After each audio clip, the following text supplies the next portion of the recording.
हाँ जी, नमस्कार। कैसे हैं आप सभी? सभी का स्वागत है आपके अपने इस यूट्यूब चैनल पर। सभी कैसे हैं? Good morning. कैसे हैं? हाँ, तो हम पिछली क्लासों में हमने चर्चा की थी कि सिंधु घाटी सभ्यता की विशेषताएं।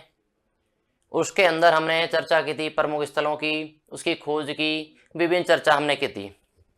अब हम चलेंगे सिंधु घाटी सभ्यता की टाउन प्लानिंग कैसी थी, नगर नियोजन कैसा था सिंधु घाटी सभ्यता का, उसकी ओर हम चर्चा करेंगे कि किस प्रकार से सिंधु घाटी सभ्यता विश्व के अंदर अपनी एक छाप छोड़ के रखी है।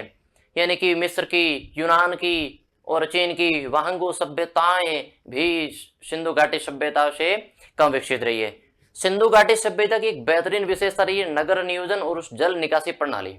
नगर नियोजन और जल निकासी प्रणाली सिंधु घाटी सभ्यता की महत्वपूर्ण विशेषता रही है।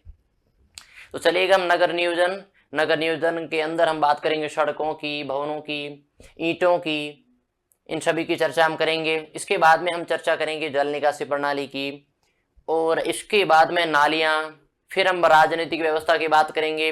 इसके बाद में हम चर्चा करेंगे सामाजिक स्थिति, इसके बाद में हम धार्मिक स्थिति की भी चर्चा करेंगे, और सिंधु घाटी सभ्यता मूलतः प्रसिद्ध हुई है व्यापार विनिमय के कारण, उसकी भी चर्चा करेंगे। तो चलिएगा अभी हम बात करते हैं सिंधु घाटी सभ्यता की नगर नियोजन। नगर नियोजन यानी टाउन प्लानिंग। नगर नियोजन यानी टाउन प्लानिंग।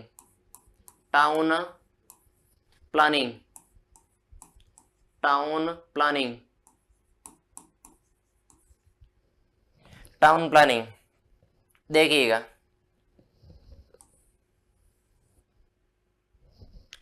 अब मुख्यतः बात जल निकासी प्रणाली और भवन। अब इसके अंदर हम बात करेंगे सबसे पहले भवनों की, कि सिंधु घाटी सभ्यता के किस प्रकार से भवन बने हुए थे, किस प्रकार से घर बने थे, उसके अंदर कितने कमरे थे, कौन सा भवन कहां पर बना हुआ था। इसके बाद में हम बात करेंगे जल निकासी प्रणाली की, कि उसके अंदर नालियों का सिस्टम किस प्रकार से बना हुआ था।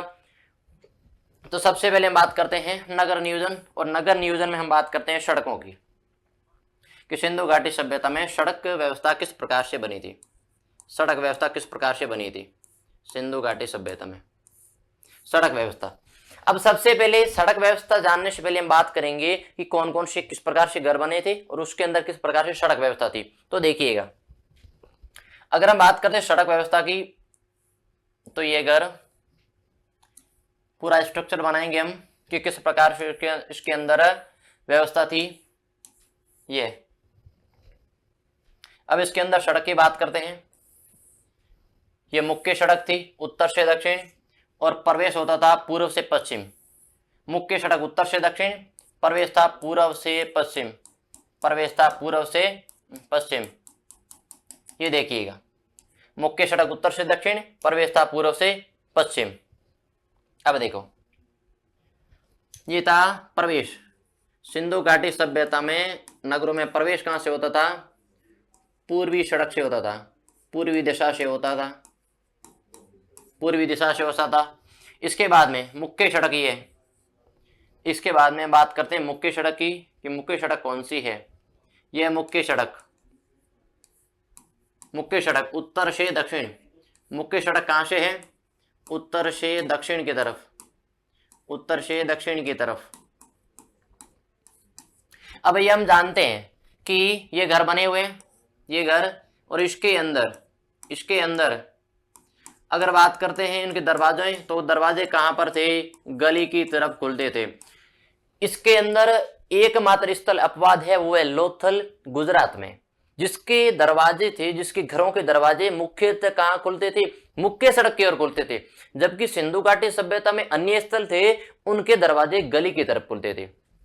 समझ में आया? और ये जो प्रणाली है, ये प्रणाली है शतरंज प्रणाली, ग्रिड पैटर्न, यानी 90 डिग्री के कोण पर ये क्या करती थी? टकराती थी, जिससे हम कह सकते हैं ग्रिड पैटर्न। क्या कह सकते हैं?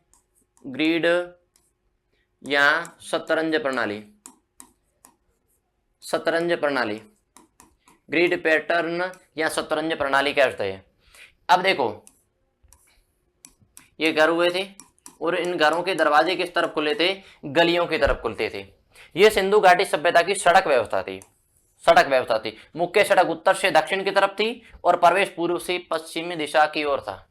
प्रवेश पूर्व से पश्चिम दिशा की ओर होता था। अब देखिए, अब आगे चलते हैं।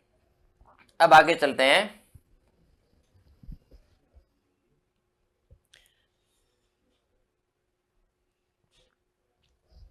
अब देखिए आगे चलते हैं। नगर की प्रमुख सड़क, इसे क्या कहते थे? प्रथम सड़क कहते थे। नगर की प्रमुख सड़क को क्या कहते थे? इसे प्रथम सड़क कहते थे। प्रथम सड़क कहते थे। नगर की प्रमुख सड़क को प्रथम सड़क कहते थे। जहां पर मुख्य सड़क और प्रवेश जो मिलती थी उसे क्या कहते थे? उसे ऑक्सफोर्ड सर्कल कहते थे। उसे क्या कहते थे?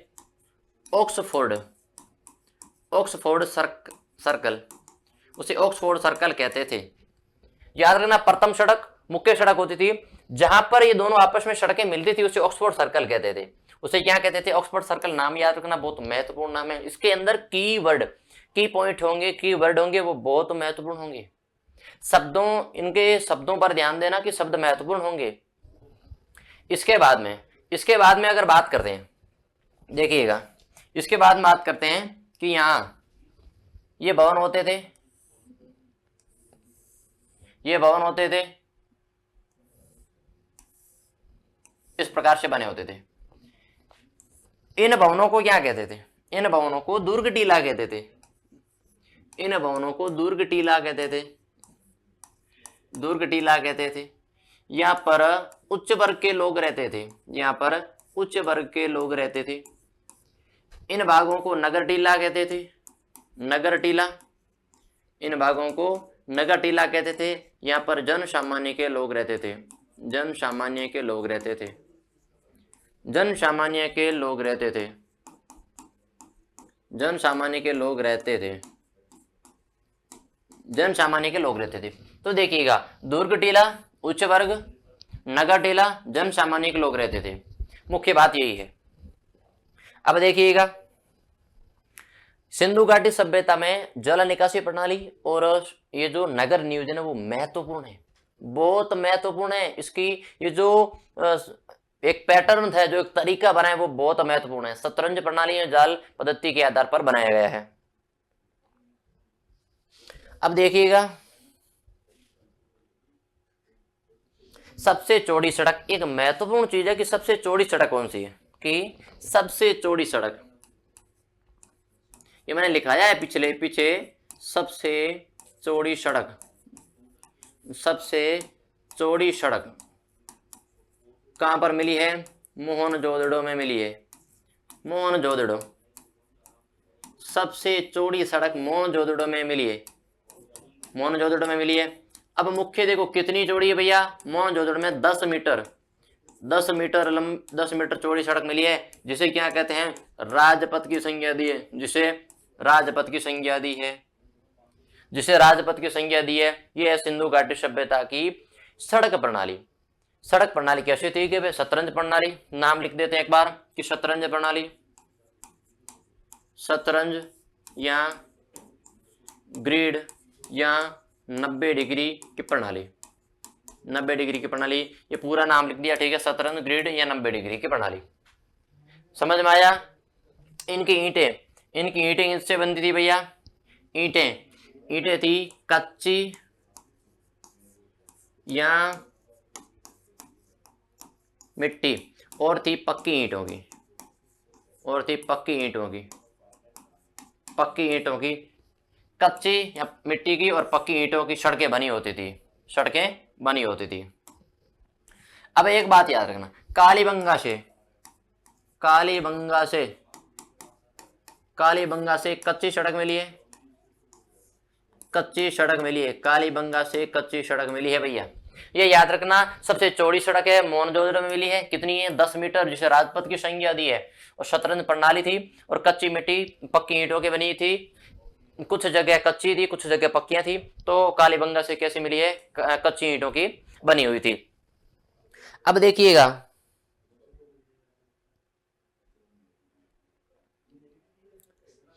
अब बात करते हैं नालियों की कि नाली व्यवस्था कैसी थी। अब नाली व्यवस्था, नालियां किस प्रकार से बनी हुई थी? नालियां नालियां किस प्रकार से बनी हुई थी, देखिएगा इस प्रकार से नाली व्यवस्था बनी हुई थी, इस प्रकार से नाली व्यवस्था बनी हुई थी, यह नाली व्यवस्था थी। यहां पर घर बने होते थे, इस प्रकार से घर बने हुए होते थे और ये नालियां होती थी। अब देखिएगा ये नाली कौन सी है भैया, ये नाली है, मुख्य नाला है और ये छोटा नाला है, ये मुख्य नाला है और ये छोटा नाला है। ये कैसा है, मुख्य नाला और ये छोटा नाला। देखो इसे क्या कहते हैं, इसे मुख्य नाला कहते हैं, इसे मुख्य नाला कहते हैं। ये घर बने होते थे, ये छोटे नाले में, छोटे नाले में, छोटा नाला है, बड़े नाले से मिलता था, कह सकते हैं कि छोटा नाला बड़े नाले से मिलता था, कि छोटा नाला, कि छोटा नाला बड़े नाले में मिलता था, छोटा नाला बड़े नाले में मिलता था, बड़े नाले में मिलता था। ये छोटा नाला, छोटा नाला। अब यहां इसके अंदर चैम्बर बने हुए थे, जैन के बीच में क्या होते, चैम्बर बने हुए होते, ये थोड़ी थोड़ी दूरी पर चैम्बर बने होते थे। अब आप कहेंगे चैम्बर का क्या काम था, चैम्बर ये कचरा निकालने हेतु, कचरा निकालने हेतु चैम्बर बने हुए थे, कचरा निकालने हेतु चैम्बर बने हुए थे। अब देखिएगा यहां पर यह किसकी बनी थी, यह कच्ची या पक्की ईंटों की बनी थी, पक्की ईंटों की। साथ साथ में चूना और जिप्सम भी उपयोग किया जाता था, चूना व जिप्सम भी उपयोग किया जाता था, चूना व जिप्सम उपयोग किया जाता था। और ये मूलतः ये क्या थे, ये ढके हुए थे, ये नाली ढकी हुई थी। नालियां कैसी थी, ढकी हुई नालियां थी, ढकी हुई नालियां थी, ढकी हुई नालियां थी। अब देखिएगा नालियां व्यवस्था किस प्रकार से थी कि मुख्य नाला था, मुख्य नाला यह था जो छोटा नाले में बड़े नाले में मिलता था, यहां पर ये दोनों मिलते थे। यह नाला छोटा था, इसके अंदर ये चैम्बर बने हुए हैं। चैम्बर का काम क्या था, कचरा निकालने का काम था। अगर कचरा आएगा बीच में तो चैम्बर के माध्यम से उसे बाहर निकाल दिया जाएगा। और ये नालियां ढकी हुई थी और कच्ची ईंटों की या पक्की ईंटों की और चूना व जिप्सम का भी उपयोग किया जाता था। इस प्रकार की नाली व्यवस्था थी। चलिएगा आगे, अगली हम बात करेंगे इनके भवनों की, अगली हम बात करेंगे इनके भवनों की, कि इनके भवन किस प्रकार से बने हुए थे, कि इनके भवन किस प्रकार से बने हुए थे, कि इनके भवन किस प्रकार से बने हुए थे, कि इनके भवन। अब देखिएगा भवनों की बात करते हैं, भवनों की बात करते हैं तो एक घर की बात करेंगे हम। सबसे पहले हम बात करेंगे एक घर की। मान लिया यह घर है, यह एक सिंधु घाटी सभ्यता का घर है। इसके अंदर मूलतः सामान्यतः 4 से 5 कमरे होते थे, एक रसोई घर होती थी, एक लेट बाथ होता था और कुछ भवन 2 मंजिला थे, कुछ भवन 2 मंजिला भी थे। तो इनके पास में चढ़ने हेतु सीढ़ियां होती थी और बीच में आंगन होता था। देखिएगा ये बीच में आंगन बना हुआ है, ये बीच में आंगन बना हुआ है, समझ में आया। अब देखिएगा यहाँ पर कमरे, एक कमरा यहाँ बना हुआ है, एक कमरा यहाँ बना हुआ है, यहाँ पर खंबे, यहाँ पर एक खंबा बना हुआ है, ठीक है। फिर देखिएगा एक कमरा यहाँ बना हुआ है, एक कमरा यहाँ बना हुआ है, इसके अंदर कुआं जी है, इसके अंदर कुआं है। एक कमरा यहाँ बना हुआ है, यह 2 मंजिला भवन था तो यहाँ पर कुछ सीढ़ियाँ बनी हुई है और ये इनका इंट्रेंस था, ये इनका प्रवेश द्वार था, ये इनका प्रवेश द्वार था भैया, ये इनका प्रवेश द्वार था। देखिएगा इनका प्रवेश द्वार, यहाँ पर प्रवेश द्वार था, ये सड़क थी, यहाँ पर, यहाँ से सड़क जाती थी, यहाँ से सड़क जाती थी। इस प्रकार से सिंधु घाटी सभ्यता के घर बने हुए थे और ये इनका प्रवेश द्वार है, ये इनका प्रवेश द्वार है, देखिएगा ये इनका प्रवेश द्वार है। अब मूलतः बात देखो, अब हम मूलतः बात करते हैं। अब मूलतः कौन सी बात देखो,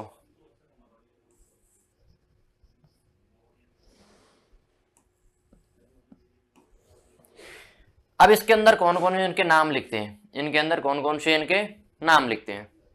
ये तो था आंगन, ये क्या था, आंगन। ये थी रसोई घर, ये था रसोई घर, ये था रसोई घर। ये थी सीढ़ियाँ, यहाँ पर सीढ़ियाँ बनी होती थी, यहाँ पर सीढ़ियाँ बनी होती थी। और ये था 2 मंजिला भवन, ये था 2 मंजिला भवन, ये द्विमंजिला भवन, द्विमंजिला भवन, द्विमंजिला भवन था। देखिएगा द्विमंजिला भवन था। ये आंगन, ये एक कमरा है, ये भी एक कमरा है।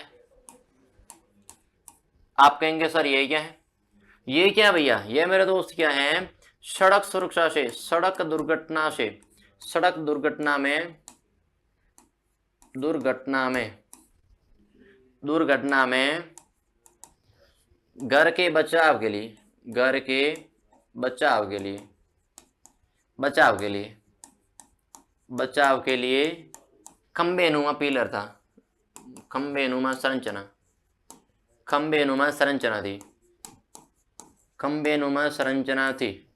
सड़क दुर्घटना में घर के बचाव के लिए खंबे नुमा संरचना थी ये। अब ये क्या था, ये था विश्राम कक्ष, विश्राम कक्ष। ये क्या था, इसके अंदर कुआं बना होता था, कुआं। ये था प्रवेश द्वार, ये था प्रवेश द्वार, ये था प्रवेश द्वार। ये थी सड़क, ये थी सड़क।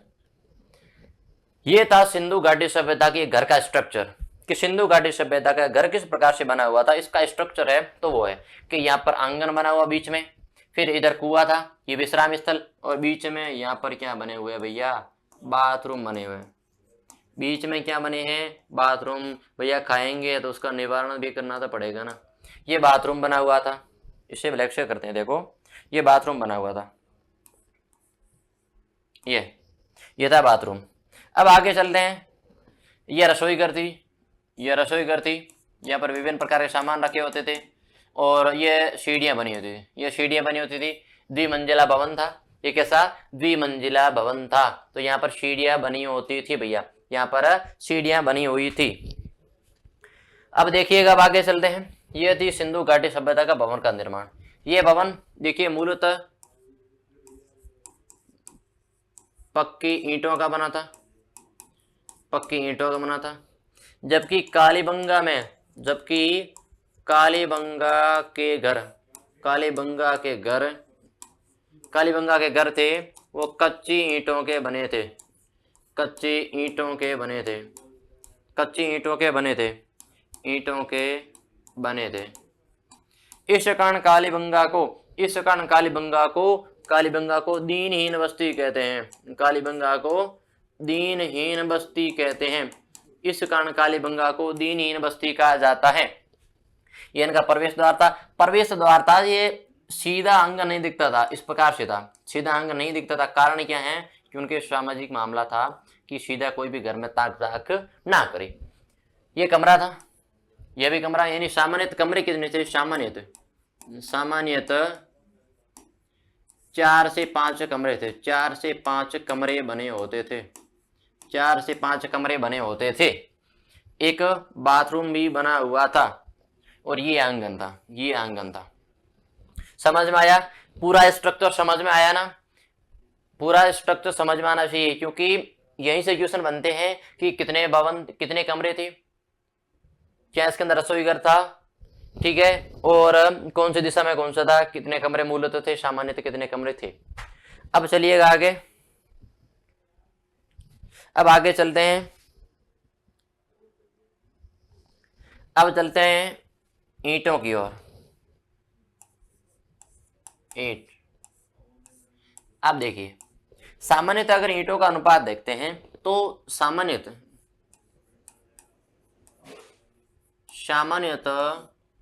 ईंटों का अनुपात, सामान्यतः ईंटों का जो सामान्य ईंटों का जो अनुपात था,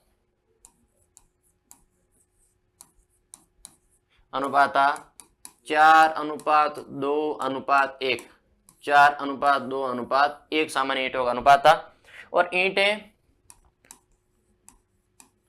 कच्ची या पक्की ईंटें थी, मिट्टी की भी बनी हुई थी, कच्ची मिट्टी या पक्की मिट्टी की। ये सामान्य ईंट थी। सबसे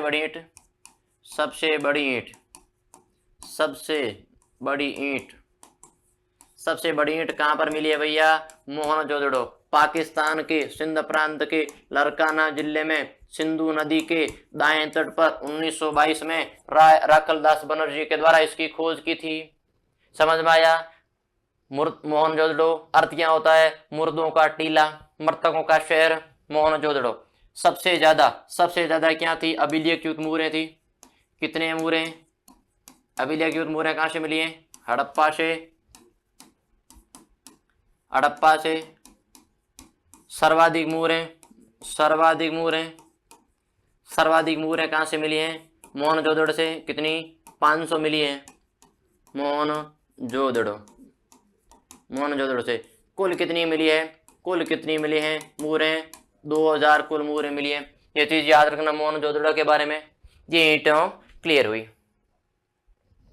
अब देखिएगा, हमने सिंधु घाटी सभ्यता के नगर नियोजन में और जल निकासी प्रणाली में हमने भवनों की चर्चा की, ईंटों की चर्चा की, घरों की, और मूलतः हमने सड़क पद्धति का भी प्रयोग देखी। सड़क निर्माण पद्धति कैसी थी, किस प्रकार से ग्रिड पैटर्न के आधार पर, शतरंज प्रणाली के आधार पर सड़कें बनी हुई थी, और घरों का स्ट्रक्चर भी हमने जाना था। अब चलते हैं सिंधु घाटी सभ्यता की राजनीतिक व्यवस्था किस प्रकार से थी, यानी कि राजनीतिक व्यवस्था किस प्रकार से थी। राजनीतिक व्यवस्था वहां पर क्या मूलतः एक राजा शासन करता था? जनतंत्रात्मक था या राजतंत्रात्मक शासन व्यवस्था थी? किस प्रकार से उनका शासन संचालन होता था? किस प्रकार से उनके जो क्षेत्र बांटे हुए थे, क्या उन क्षेत्रों में एक राजा, प्रांत, उपपति क्या इस प्रकार से बने हुए थे, उसकी चर्चा हम करते हैं। देखिएगा, राजनीतिक व्यवस्था के बारे में राजनीतिक व्यवस्था के बारे में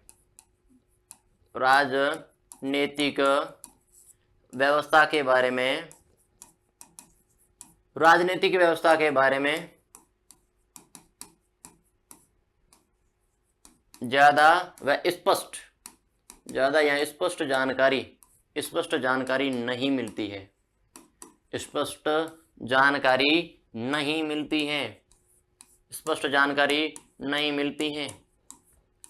मिलती है। फिर भी अगर हम देखें इनका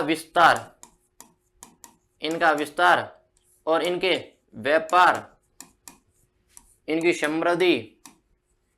समृद्धि, इनका जो सड़क निर्माण प्रणाली है और इसके अंदर व्यापार प्रणाली है, उसको देखकर लगता है कि विस्तार से लगता है कि यहाँ पर कौन से शासन थे? किसी भी ब्राह्मण या पुरोहित वर्ग के हाथ में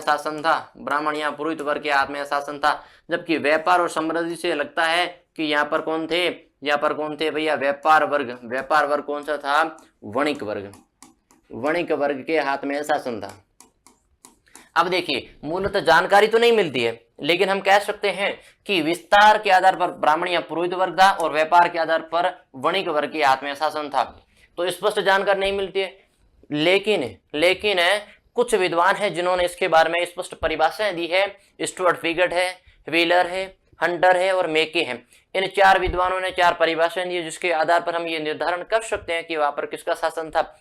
लेकिन लेकिन स्पष्ट जानकारी हम नहीं कह सकते हैं, स्पष्ट ये नहीं कह सकते हैं वहां पर किसका शासन था, वहां पर किसका शासन था ये स्पष्ट हम नहीं कह सकते हैं। अब देखिएगा, अब देखो जानकारी मिलती है स्टुअर्ट पिगट, कौन व्यक्ति है, Stuart Piggott, Stuart Piggott, wheeler, wheeler, Hunter, Hunter और मेके, स्टुअर्ट पिगट, व्हीलर, हंटर और मेके, ये चार परिभाषाएं देते हैं, ये कहते हैं कि वहां पर किसका शासन था। इन चार परिभाषाओं के आधार पर हम कह सकते हैं कि सिंधु घाटी सभ्यता की राजनीतिक व्यवस्था कैसे रही होगी। तो देखिएगा पहली परिभाषा, पहली परिभाषा स्टुअर्ट पिगट की, पहली परिभाषा किसकी है भैया, Stuart Piggott, Stuart, Stuart Piggott, Stuart Piggott, Stuart Piggott. देखिएगा कि हड़प्पा की स्टुअर्ट पिगट महोदय क्या कहते हैं कि हड़प्पा और मोहनजोदड़ो को, कि हड़प्पा और मोहनजोदड़ो को, हड़प्पा व मोहनजोदड़ो को, हड़प्पा व मोहनजोदड़ो को, मोहनजोदड़ो को सिंधु घाटी सभ्यता की, सिंधु घाटी सभ्यता की, सिंधु घाटी सभ्यता की, सिंधु घाटी सभ्यता की जुड़वा राजधानी बताता है। कैसे ये राजधानी, जॉइंट कैपिटल, जुड़वा राजधानी बताता है। हड़प्पा व मोहनजोदड़ो को सिंधु घाटी सभ्यता की जुड़वा राजधानी बताते हैं, जुड़वा राजधानी बताते हैं। यह है स्टुअर्ट पिगट महोदय की परिभाषा, जिसके आधार पर कहते हैं कि स्टुअर्ट पिगट ने हड़प्पा व मोहनजोदड़ो को सिंधु घाटी सभ्यता की जुड़वा राजधानी बताता है। स्टुअर्ट पिगट दूसरी परिभाषा दी है व्हीलर ने, व्हीलर, व्हीलर,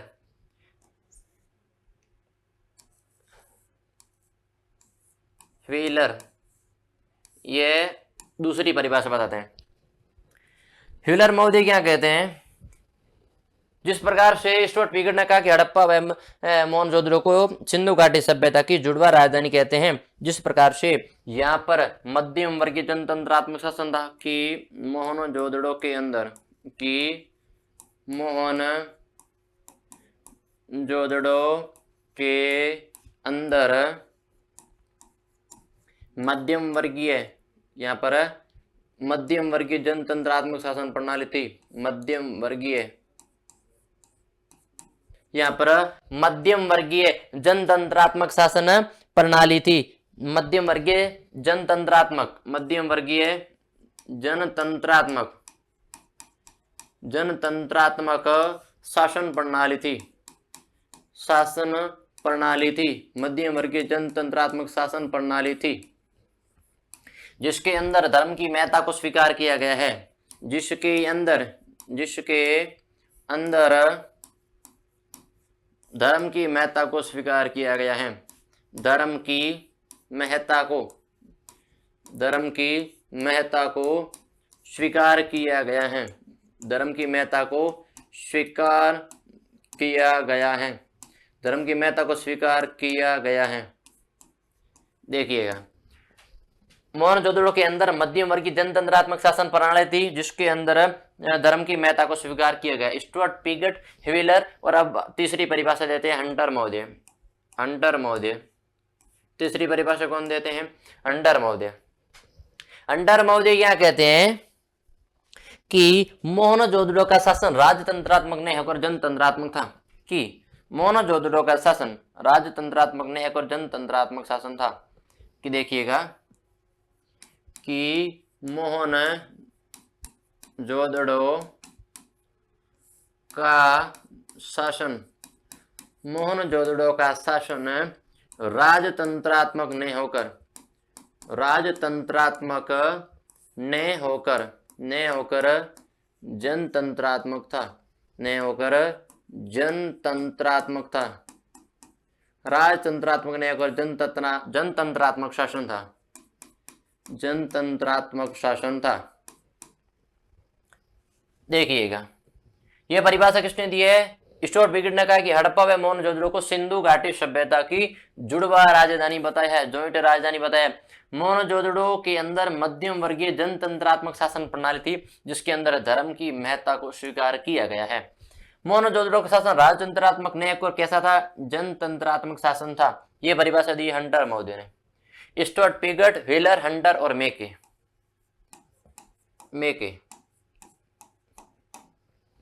मेके महोदय भी अपनी थ्योरी चलाते हैं। जिस प्रकार से इन तीनों ने अपनी थ्योरी चलाई, तो इस प्रकार से मेके महोदय भी अपनी थ्योरी चलाते हैं कि मोहनजोदड़ो का शासन एक प्रतिनिधि शासन के हाथ में था, कि मोहनजोदड़ो का शासन एक प्रतिनिधि शासन के हाथ में था। प्रतिनिधि शासक के हाथ में था। प्रतिनिधि शासक के हाथ में था। देखिएगा, 4 परिभाषा दी है किसके बारे में, राजनीतिक व्यवस्था के बारे में। राजनीतिक व्यवस्था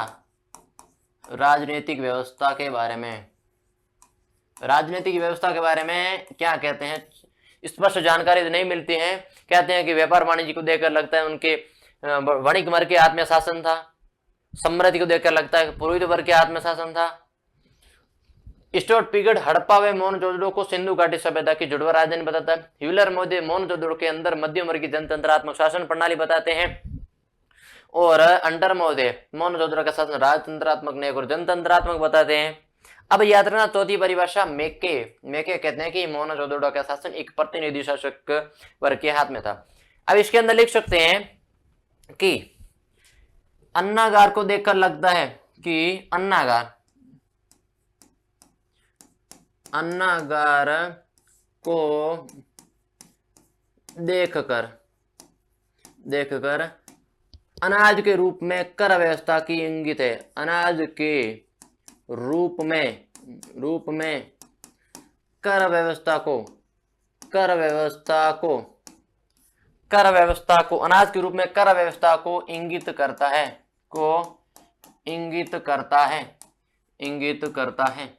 अब कर कौन लेता है, एक राजा लेता है। तो अन्नागार किसकी ओर कहता है, अन्नागार कहता है यहाँ पर एक किसी राजा का शासन हुआ करता था। अनाज के रूप में कर व्यवस्था को इंगित करता है। समझ में आया। चलो अब आगे बढ़ते हैं, इसका एक बार स्क्रीनशॉट। अब आगे बढ़ते हैं। यह तो अपने बात होगी कि नगर नियोजन, जल पद्धति और राजनीतिक व्यवस्था की। अब बात करते हैं समाज कैसा था, सामाजिक व्यवस्था की बात करते हैं कि वहां का समाज कैसा था, उसके समाज के बारे में चर्चा करते हैं। सामाजिक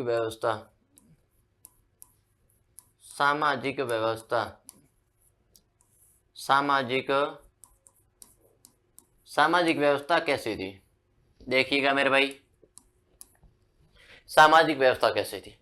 अब देखिएगा, इतनी समृद्ध सभ्यता थी, तो उनका समाज भी एक बेहतर होगा, अच्छा होगा, क्योंकि बेहतरीन समाज होगा तभी तो बेहतरीन वहां की व्यवस्था रही होगी। क्योंकि समाज के बिना यह व्यवस्था संभव नहीं है। इस कारण हम उसके समाज की व्यवस्था को देखना पड़ता कि ऐसा समाज मातृ सत्तात्मक था कि पितृ सत्तात्मक था, किसकी प्रमुखता थी, वहां पर कौन सा समाज किस प्रकार के लोग रहते थे, कितने वर्गों में उसके वहां के लोग विभाजित थे, कौन कौन से वर्ग थे, किस किस स्टेज पर रहते थे, क्या वर्ण व्यवस्था इंगित थी, क्या वर्ण व्यवस्था से ऊपर थे या नीचे थे, किस प्रकार की उनकी व्यवस्था रही होगी। मूलतः ये जानने के लिए हमें उनकी सामाजिक व्यवस्था को जानना जरूरी है कि उनके समाज किस प्रकार से बंटा हुआ था, समाज का जो ढांचा था, स्ट्रक्चर था, वो किस प्रकार का बना हुआ था, किस प्रकार से प्रगाढ़ एक मजबूत समाज रहा होगा। क्योंकि समाज से ही वहां की हमारे यहाँ की समाज से ही पीढ़ियां बनती है ना। क्योंकि समाज सही रहेगा, उसका रहन सहन सही रहेगा, खान पान सही रहेगा, तो पीढ़ियां होगी, वो युवा पीढ़ी होगी, बहुत ग्रोथ करेगी। अगर समाज ही ऐसा है, निठल्ला है कि समाज उनको चोरी डकैती वगैरह यह सिखाता है, तो बच्चा क्या बनेगा, चोरी डकैत बनेगा ना। लेकिन अगर समाज वहां पर एक शिक्षा का माहौल है, तो बच्चा ये कहेगा मैं भी आईएएस बनूंगा, मैं भी आरएस बनूंगा, मैं भी आईपीएस बनूंगा, मैं भी डॉक्टर, इंजीनियर, वकील, मैं भी वो बनूंगा। तो ये समाज के आधार पर तय होता है। अब चलिएगा कि सिंधु घाटी सभ्यता की सामाजिक व्यवस्था किस प्रकार से बनी हुई थी, कि सिंधु घाटी सभ्यता का समाज कैसा था। देखिएगा, अब हम सिंधु घाटी सभ्यता के समाज की चर्चा करते हैं कि मातृ देवी की मूर्ति से लगता है कि उनका समाज मातृ सत्तात्मक था। पहली लाइन लिख दो, सीधी शट पॉइंट बना के लिख दो, पॉइंट बना के लिख दो कि मातृ देवी की मूर्ति से लगता है कि मातृ देवी की मूर्ति से लगता है, मूर्ति से लगता है कि मातृ देवी की मूर्ति से लगता है कि यहाँ का समाज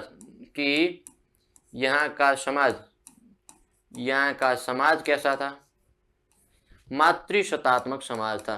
कि यहाँ का समाज कैसा था भैया, यहाँ का समाज मातृसत्तात्मक समाज था, मातृसत्तात्मक समाज। अब आप कहेंगे मातृसत्तात्मक समाज जिसमें माता को प्रमुखता दी जाती है, आपकी पहचान माता के नाम से होगी भैया। किसका है कि मैं विमला देवी का, किसका है कि मैं चुक्की देवी का, यानी कि मैं फलना ढेंगना जिसका भी नाम हो, मैं एक माता के नाम पर उसकी पहचान की जाती थी, माता के नाम पर उसका पहचान होती थी। वर्तमान में कौन सा पितृसत्तात्मक समाज है कि कहते हैं किसी का मैं फलना फलना का हूं, ठीक है, लेकिन उस समय माता के साथ माता के नाम से उनकी पहचान होती थी। देखिएगा, मातृसत्तात्मक समाज किससे लगता है, मातृ देवी की मूर्ति से लगता है। मातृ देवी की मूर्ति यहाँ प्रतिमा कह सकते हैं, मातृ देवी की मूर्ति यहाँ प्रतिमा कह सकते हैं। देखिएगा, उनका समाज कितने वर्गों में विभाजित था, समाज काफी वर्गों में विभाजित था। उनकी सामाजिक व्यवस्था को देखकर लगता है कि सामाजिक व्यवस्था को देखकर लगता है, सामाजिक व्यवस्था को देखकर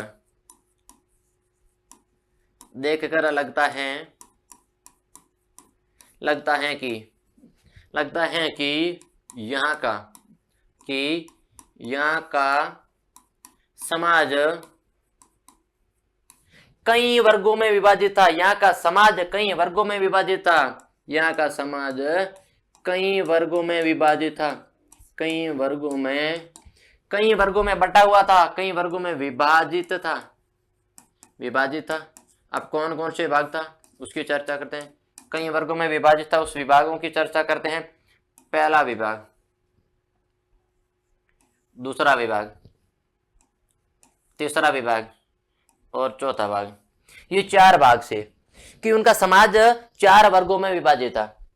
4 वर्गों में, पुरोहित, अधिकारी, श्रमिक वर्ग और दास वर्ग थे। 4 वर्ग थे भैया, मुख्यतः 4 वर्ग थे। पुरोहित, व्यापारी, देखिएगा पुरोहित वर्ग 2 नंबर में व्यापारी, 3 नंबर में अधिकारी,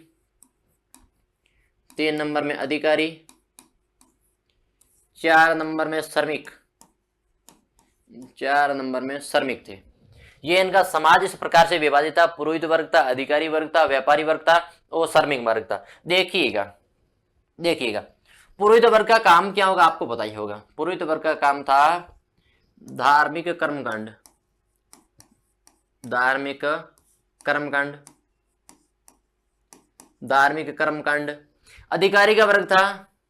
अधिकारी वर्ग का कार्य था रक्षा संबंधी। व्यापारी सीधा पता होना चाहिए, व्यापार। श्रमिक का मतलब होता है सेवा या मजदूरी, कह सकते हैं दास वर्ग भी। ये इनका काम था और ये वर्ग प्रमुख थे जो सिंधु घाटी सभ्यता में समाज में रहते थे। और इनका समाज इस प्रकार से विभाजित था कि किसी को ऊंच नीच की भावना नहीं थी, वर्ण व्यवस्था नहीं थी। वर्ण व्यवस्था कर्म आधारित थी, जन्म आधारित नहीं थी कि जो जहाँ जन्म लेगा वो वैसा होगा, वो नहीं कह सकते हमें कि वहां के लोग कैसे थे। अब देखिए, यहाँ के लोग मूलतः कैसे थे भैया, शांति प्रिय थे। यहाँ के मूल लोग कैसे थे, ये व्यापार। समझ में आया? यहाँ के लोग शांति प्रिय लोग थे, शांति प्रिय लोग थे, शांति प्रिय लोग थे। आप किस आधार पर कह सकते हैं शांति प्रिय लोग थे? हम कह सकते हैं आधार है हमारे पास, क्या है हमारे आधार पर, कौन सा है कि हथियारों का कम मिलना, हथियारों का कम मिलना शांति प्रिय समाज की ओर इंगित करता है। हथियारों का कम मिलना शांति प्रिय समाज को इंगित करता है। शांति प्रिय समाज, शांति प्रिय समाज की ओर, शांति प्रिय समाज की ओर संकेत करता है। क्या संकेत है? कि हथियारों का कम मिलना शांति प्रिय समाज की ओर संकेत है कि वहां के समाज था वो शांति प्रिय था, वहां पर हथियार के आविष्कार बहुत कम मात्रा में मिले थे। यहाँ के लोग सूती और ऊनी दोनों प्रकार के वस्त्र पहनते थे। यहाँ के लोग थे वो सूती और ऊनी दोनों प्रकार के वस्त्र पहनते थे। यहाँ के लोग सूती व ऊनी दोनों प्रकार के वस्त्र पहनते थे। दोनों प्रकार के वस्त्र पहनते थे। सूती व ऊनी दोनों प्रकार के वस्त्र पहनते थे। एक पॉइंट और लिखिएगा, मनोरंजन हेतु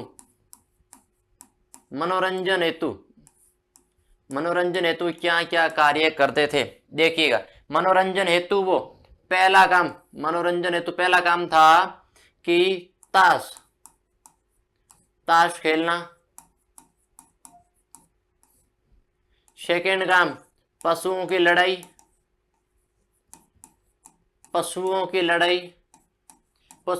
कराते थे। थर्ड काम क्या था? नृत्य। ये इनकी ताश खेलना, शतरंज खेलना ये उनके समाज के मनोरंजन के प्रमुख साधन थे कि पशुओं की लड़ाई, नृत्य करना और शतरंज या ताश खेलना उनके समाज का प्रमुख मनोरंजन का साधन था कि किस प्रकार से लोग मनोरंजन करते थे। मनोरंजन का मुख्य साधन था। आज के मनोरंजन का साधन कौन सा है भैया? मोबाइल, MOBILE, मर जाओ रे। वहां के लोग क्या क्या करते थे? पशुओं की लड़ाई कराते थे, नृत्य करते थे। ये तो चलो सही नहीं है, समझ, ये शतरंज हो सकता है। ये देखिएगा उनके समाज कहां तक फैला हुआ था। और हम देखिएगा भैया, एक हम है देखो। अब यहाँ के लोग खाते क्या थे भैया? यहाँ के लोग खाते क्या थे? बिल्कुल खाते थे। बिना खाए कौन रहता है भैया? बिना खाए कोई नहीं रहता है। तो यहाँ के लोग शाकाहारी व मांसाहारी दोनों थे। शाकाहारी व मांसाहारी दोनों रहते थे। शाकाहारी में क्या क्या खाते थे भैया? शाकाहारी में क्या क्या खाते थे? कह सकते हैं गेहूं व जौ मुख्य खाद्यान्न था। इसके बाद में खरबूजा, तरबूजा खाते थे। समझ में आया ना? खरबूजा और तरबूजा भी खाते थे वहां के लोग। तो समझ में आया ना वो कितने हेल्दी रही होंगे। ये देखिएगा, ये पूरा उनके सामाजिक व्यवस्था की ओर आपकी चर्चा हुई है कि मनोरंजन हेतु क्या उपयोग करते थे? ताश खेलते थे, शतरंज खेलते थे, पशुओं की लड़ाई और नृत्य करते थे। और माता देवी की मूर्ति से लगता है यहाँ का समाज मातृ शतात्मक समाज रहा था। इसके बाद में सामाजिक व्यवस्था को देखकर लगता है कि यहाँ का समाज कई वर्गों में पुरोहित वर्ग था, अधिकारी वर्ग, व्यापारी वर्ग और श्रमिक वर्ग में विभाजित था, जिसके अलग अलग कार्य थे। यहाँ के लोग शांति प्रिय थे। किस आधार पर? हथियारों का कम मिलना शांति प्रिय समाज की ओर इंगित करता है। सूती व ऊनी दोनों प्रकार के वस्त्र पहनते थे। शाकाहारी व मांसाहारी दोनों थे। अब समाज में आपको पता चल गया कि मनोरंजन का साधन क्या था, क्या पहनते थे, क्या करते थे। अब देखिएगा, अब स्त्री और पुरुष, एक पॉइंट और लिखिएगा कि स्त्री व पुरुष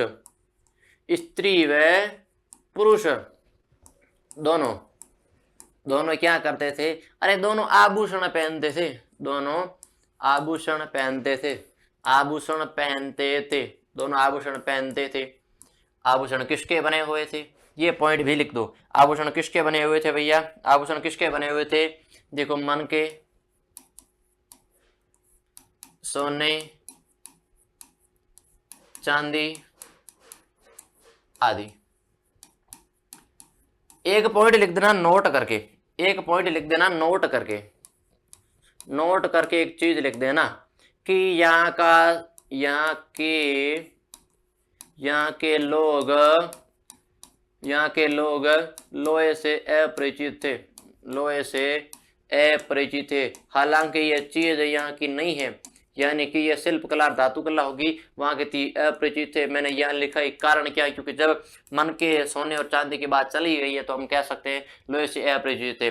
लोहे की खोज कब हुई है, लोहे की खोज ऋग्वेदिक काल में, उत्तर वैदिक आएगा, ऋग्वेदिक काल नहीं, वैदिक काल में उत्तर वैदिक काल आएगा, जिसमें 1000 ईसा पूर्व में उत्तर प्रदेश का अंतर्जित खेड़ा, वर्तमान का एंटा जिला, 1000 ईसा पूर्व में उत्तर प्रदेश की अंतर्जित खेड़ा, वर्तमान एंटा जिले में लोहे की खोज हुई, जिसकी वजह से बाद में मध्य भारत में, प्राचीन मध्य भारत में, प्राचीन काल में जो धार्मिक आंदोलन हुए, उस धार्मिक आंदोलन में क्षत्रिय वर्ग की महत्वपूर्ण भूमिका रही थी, और क्षत्रिय वर्ग में महत्वपूर्ण भूमिका में लोहे ने महत्वपूर्ण रोल अदा किया था, महत्वपूर्ण भूमिका निभाई थी।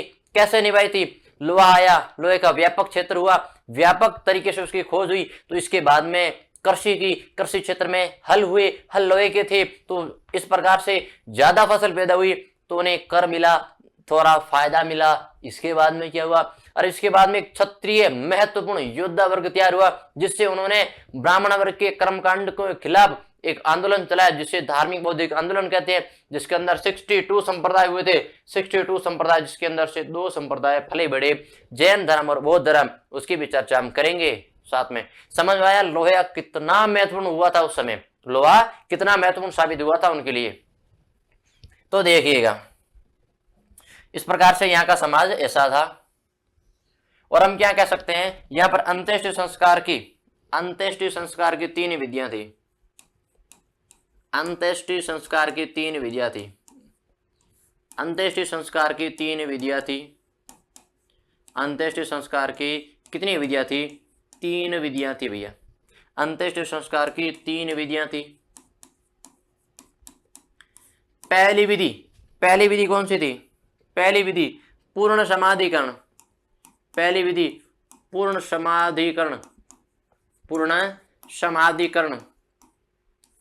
दूसरी विधि आंशिक समाधिकरण, दूसरी विधि आंशिक समाधिकरण। तीसरी विधि पूर्ण समाधिकरण, आंशिक समाधिकरण और दाह संस्कार,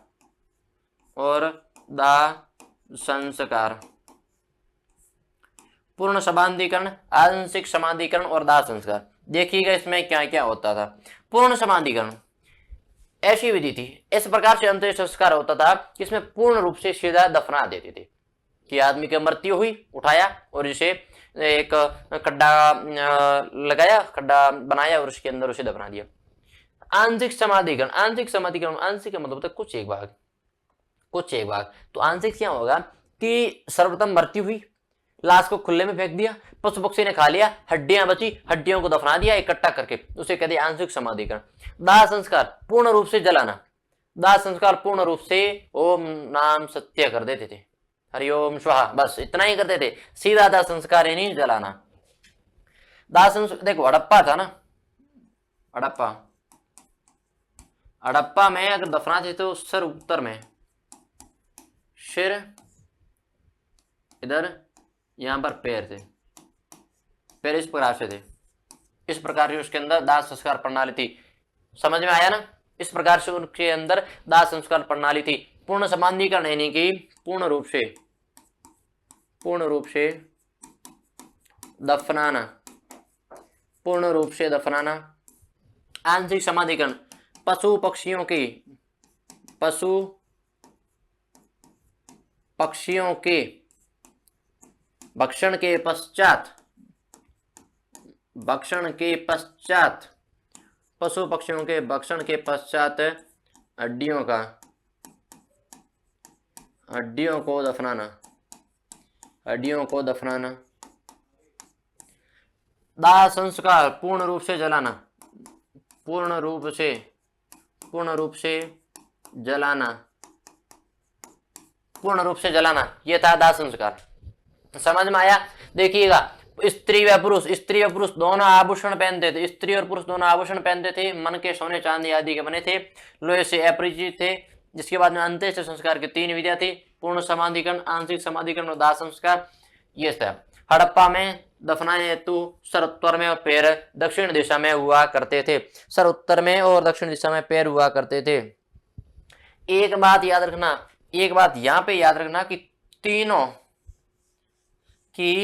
तीनों विधियां एक स्थल से मिली है। उस स्थल कौन सा? बड़ा महत्वपूर्ण है, बड़ा महत्वपूर्ण स्थल है कालीबंगा। कालीबंगा एक स्थल है। पूर्ण समाधिकरण, आंशिक समाधिकरण और दाह संस्कार तीनों विधियों का एक जगह मिलना कालीबंगा स्थल है। कहां पर है? राजस्थान के हनुमानगढ़ जिले में गग्गरिया सरस्वती नदी के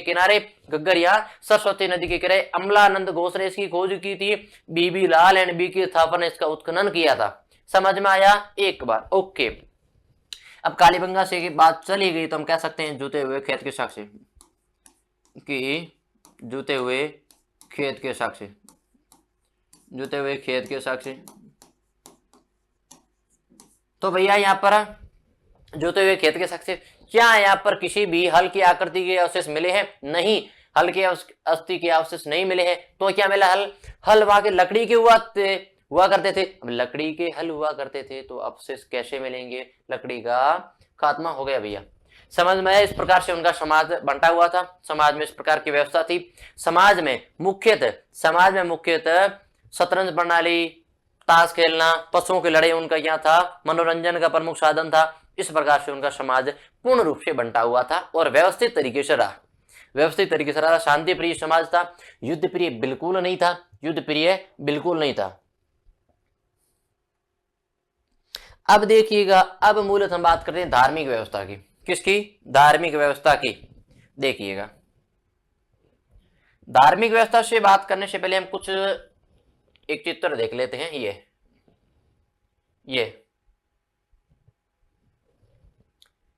देखिएगा, यह चित्र हमें क्या बताता है भैया? यह चित्र हमें क्या बताता है? ये क्या है? एक ये नरकबंद प्रशस्त्र, ये नरकबंद प्रशस्त्र। ये क्या है भैया? ये क्या है? ये लिपि है। ये सिंधु घाटी सभ्यता की क्या है? लिपि है। सिंधु घाटी सभ्यता की ये मूलतः क्या है भैया? लिपि है। ये कांस्यरत नर्तकी मूर्ति की, कांस्य नर्तकी की मूर्ति किस प्रकार से, देखो डांसिंग गर्ल किस प्रकार से डांस कर रही है, डांसिंग गर्ल है। ये क्या थे भैया? ये मनके थे। ये क्या थे? मनके थे। ये क्या है? मनके। ये मनके थे। ये क्या भैया? ये क्या है? ये मिट्टी का बना बेल, मिट्टी का बना बेल। ये क्या? ये मुख्य है। इसको नोटेट करो,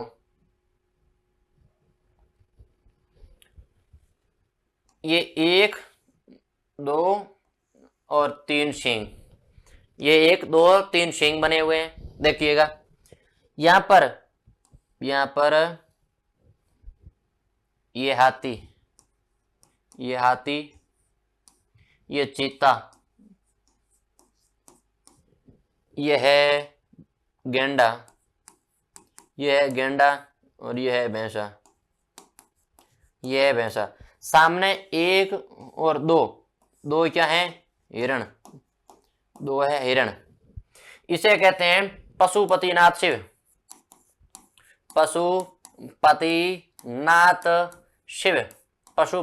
शिव। ये धार्मिक स्थिति जानने से पहले मैं बात करता हूं ताकि आपको किसी चीज का कंफ्यूजन ना रहे कि किस प्रकार से आकृति बनी हुई थी, किस प्रकार से धार्मिक स्थिति हुआ करती थी। तो देखिएगा इधर तो पशुपतिनाथ शिव, लेकिन इसे जॉन मार्शल ने क्या कहा है, इसे जॉन मार्शल ने आद्य शिव का है। जॉन मार्शल ने आद्य शिव का है, आद्य शिव, प्रोटो शिव, आद्य शिव यानी प्रोटो शिव। किसने कहा है? जॉन मार्शल ने। किसने कहा भैया? जॉन मार्शल ने। जॉन मार्शल ने। अगला पेज लीजिएगा, अगला पेज लीजिएगा। ये क्या है, इसकी बात करते हैं। ये क्या भैया? ये क्या है? रथ। ये है रथ। किसका? लकड़ी का। लकड़ी और मिट्टी का, मिट्टी का बना रथ, मिट्टी का बना रथ था ये देखिएगा। ये पहिए बने थे, ये पहिए बने थे। ये एक कुर्सी थी जहां पर राजा निवास करता था, ये जहां पर चालक के लिए, और ये 2 बैल रखे। अगला पेज, अगला पेज हम कह सकते हैं ये देखिएगा, ये सींग बने हुए हैं। ये सिंधु लिपि है। ये क्या है? सिंधु लिपि। अगली क्लास में हम चर्चा करेंगे कि सिंधु लिपि कौन कौन सी है। सिंधु लिपि की चर्चा करेंगे कि कैसी लिपि है, क्यों नहीं पढ़ा गया, प्रयास किस किसने किया। समझ में आया ना? समझ में आया ना? ओके। ये देखिएगा, ये आपको जानना जरूरी है। ये क्या है? मातृ देवी की प्रतिमा है। ये क्या है भैया? मातृ देवी की प्रतिमा है। मातृ देवी की प्रतिमा है, प्रतिमा है। इसी के आधार पर समाज को मातृशतात्मक बताया। इसी के आधार पर मातृशतात्मक बताया। इसी के आधार पर समाज को मातृशतात्मक बताया है। समझ में आया? एक हाथ गायब है लेकिन एक हाथ तो है। समझ में आया ना? चलिए आज के लिए इतना ही। चलिए मिलते हैं अगली क्लास में। आज के लिए इतना ही। धन्यवाद। मेहनत करते रहिएगा, सफलता आपको जरूर मिलेगी। समझ में आया ना? चलो ठीक है, धन्यवाद।